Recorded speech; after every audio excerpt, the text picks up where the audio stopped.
Hello everyone and welcome to my channel RuTechTalkz.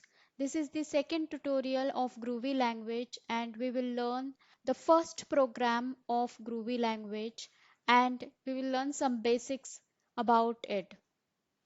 I've already shown you how to open a new program in Eclipse for Groovy. So we will start with the programming of our first Groovy program. This will be the very common wherein we will use println and we will print hello world. Let's run this. So when we click on run, it gives us two options. It gives us the option to run as a Groovy console and run as a Java application. Let's learn how to use Groovy console. So we will click on Groovy console.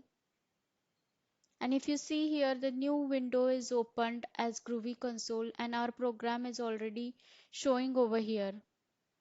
We can run this program in Groovy console using Ctrl R, or we can go to script and click on run button and it will run the program and it shows hello world over here.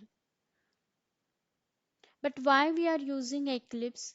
Because it's very easy to use in Eclipse. It is integrated with Java, so we can use Java as well in some of the programs wherein Groovy and Java will be clubbed together. So that's why we will be using Eclipse. So let's move to Eclipse again and let's click on run. Now this time we will run it as Java application and the output is displayed in the Eclipse console itself. In Groovy, it directly imports few of the libraries and that's why we do not need to provide import statement in our program. Those imports are import java.lang.star, java.util.star, java.io.star, then java.net, groovy.lang and groovy.util. So these are the imports that are done by Groovy by default while programming. One more import, that is import java.math dot big integer and dot big decimal. So these are the imports which are done by Groovy. So we have learned about our first program in Groovy. We learned what are the basic imports that are done directly by Groovy. We need not import those. We will now learn some more basics which will require us for Groovy programming. You all know that this is the package with the package name. This is class name. This is the statement println. So println is a command. We can call it as token in Groovy. For commenting one line, we simply can use double slash. For commenting multiple lines, we can use slash and star.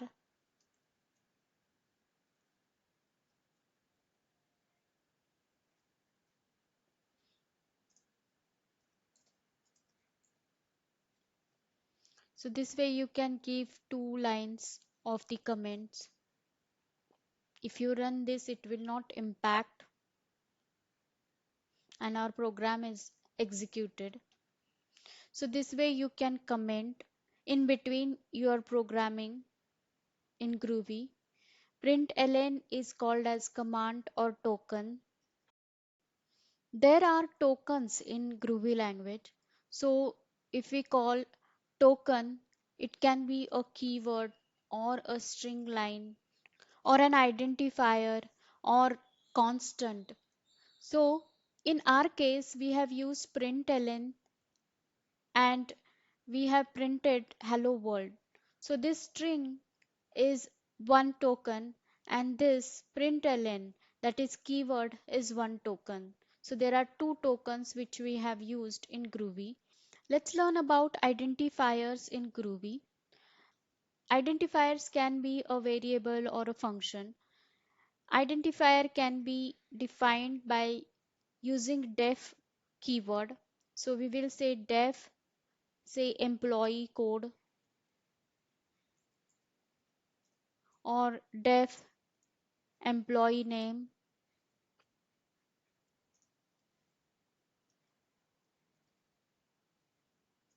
or def salary. So this way you can use identifiers, or you can use variables as an identifier using the def keyword. So here you can see that I have not used semicolons. So this is one of the feature of Groovy, that it does not require semicolon after each statement.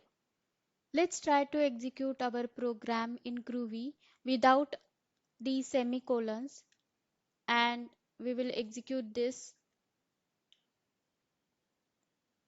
and it is executed. If we use semicolons, let's execute it again, and it is executed. So there is no need to have the semicolon after each statement in Groovy language.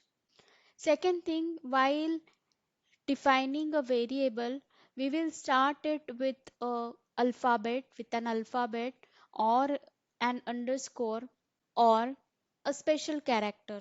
But we cannot start the variable name or identifier name with the number. Okay, in Groovy, say this rule applies in all the languages that we use.